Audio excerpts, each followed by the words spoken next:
जय जगन्नाथ यूट्यूब समस्त बंधु मान को नमस्कार।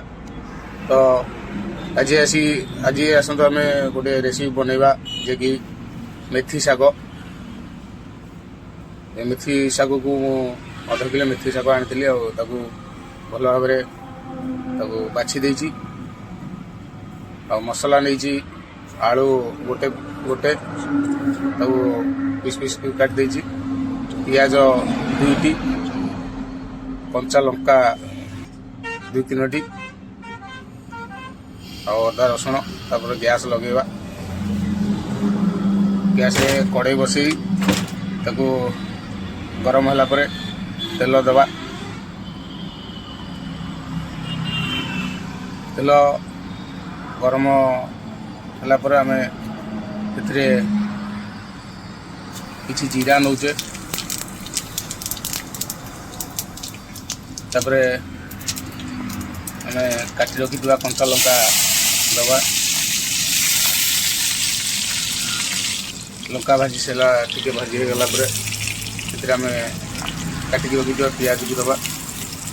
पियाज को बेसी भाजी होने कहीं जेहेतु मेथी शाग टे पिता पियाजटा जी राति जीव ताले शागटा भी पिता लगे, खाया भल लगे। बेसी नाली कर जस्ट नाली पड़िया भितर आम काटिकी रखिथिबा रसुण को दे भाजी दबा।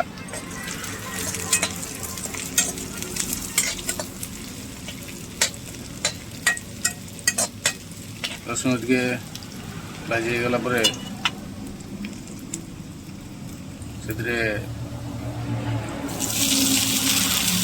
आलू देदबा। काटिकी रखिथिबा आलू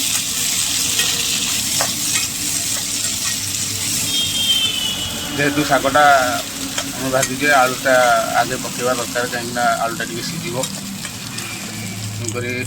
आलू को टे भाजी सारा पर आम गोटे बैगण को नहीं काटिकिना पीस पीस कर देछि। बैगणटा पथर पकड़े बैगणटा सीझा टे कम समय लगे। आम लुण किसी नहींचे, हल्का लुण देवे, लुणिया लगे भल लगे। भाजी गला पर आम काटिकी रखिथिबा जेहेतु मेथी शाग पूर्व काटिले टिके पिता लगे, मुझे सांगे सांगे काटी पकाउछि।